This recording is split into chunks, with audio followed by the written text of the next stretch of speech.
Apakah malaikat protes ketika Allah Subhanahu wa taala hendak menciptakan Adam? Baik.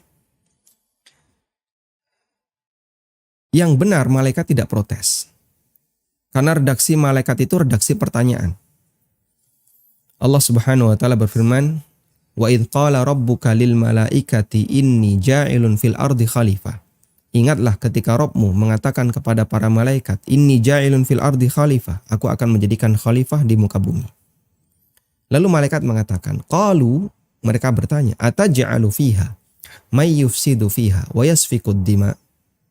Apakah engkau akan menjadikan makhluk di muka bumi yang isinya hanya berbuat kerusakan, yaitu bermaksiat, wa yasfikud dima, dan akan menumpahkan darah, saling membunuh?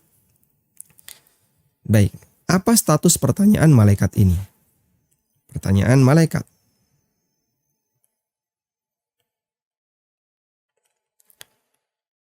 Apakah itu pertanyaan dalam rangka untuk cari tahu yang disebut dengan pertanyaan isti'lam?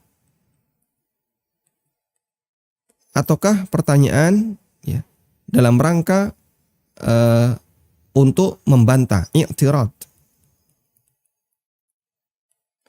Yang benar adalah yang pertama. Pertanyaan malaikat itu adalah pertanyaan isti'lam.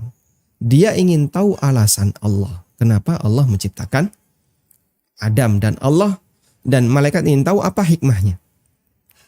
Makanya ketika Allah ditanya demikian dan Allah tidak memberitahu kepada malaikat ketika itu, Allah mengatakan, "Qala inni a'lamu ma la ta'lamun." Kata Allah, aku lebih tahu dibandingkan apa yang tidak kalian ketahui. Dan baru Allah buka setelahnya. Tayyib. Dan bukti bahasanya pertanyaan itu adalah pertanyaan isti'lam. Ketika malaikat diperintahkan oleh Allah untuk bersujud, mereka bersujud dan tidak membantah. Andaikan itu adalah pertanyaan i'tirad, tentu malaikat tidak akan mau untuk bersujud. Dan mereka punya karakter sebagaimana yang Allah firmankan dalam Al-Quran, "La ya'sunallaha ma amarahum wa yaf'aluna ma yu'marun." Mereka tidak mendurhakai Allah terhadap apa yang Allah perintahkan kepada mereka, wa yaf'aluna ma yu'marun, dan mereka mengerjakan setiap yang mereka diperintahkan oleh Allah Subhanahu wa taala. Sehingga fungsi pertanyaan itu adalah pertanyaan isti'lam, bukan pertanyaan untuk i'tirad. Lalu muncul pertanyaan yang kedua.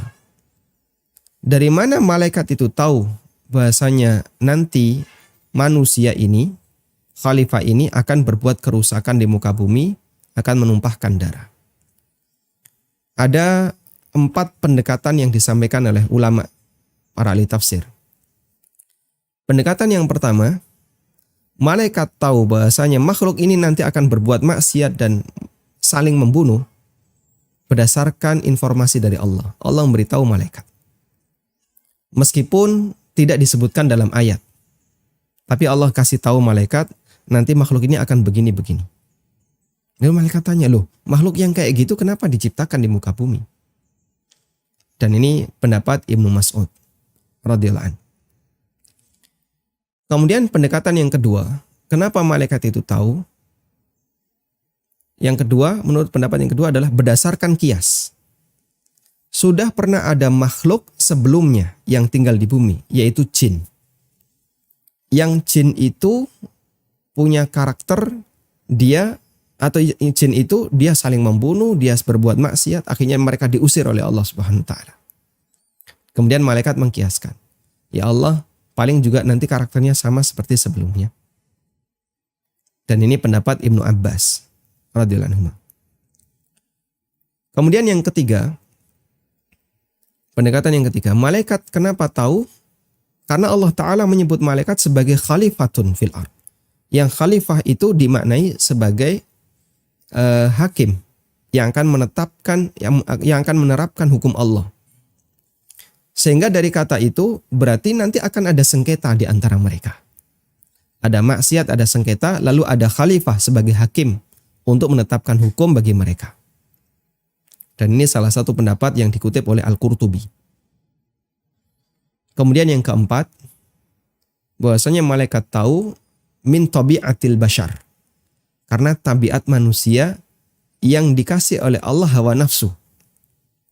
Sehingga karena manusia ini punya hawa nafsu, maka nanti bisa dipastikan keturunannya akan berbuat maksiat dan mereka akan saling rebutan.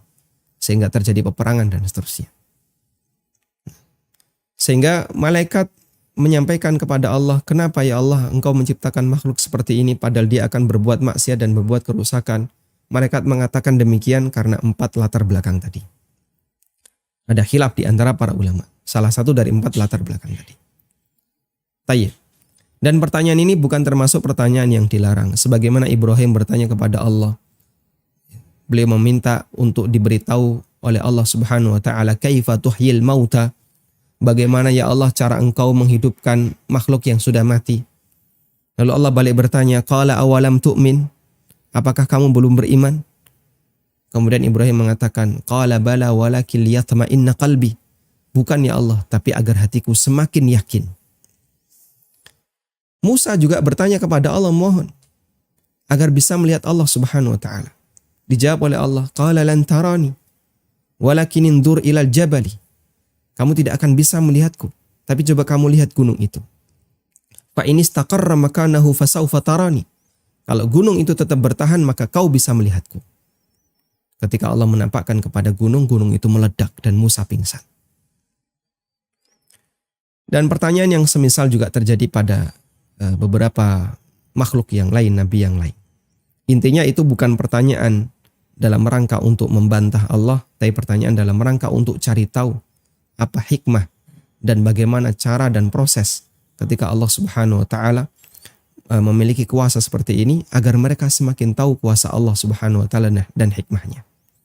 Nah, begitu malaikat atau begitu Allah taala mengajarkan kepada Adam al-asma'a kullaha, semua nama yang ada di hadapannya, kemudian disampaikan kepada malaikat, ambihum bi asma'i haula, wahai Adam, sampaikan kepada mereka nama-nama ini. Lalu Adam memberikan keterangan sehingga dia punya ilmu tambahan. Malaikat mengakui, subhanaka la ilma lana illa ma 'allamtana.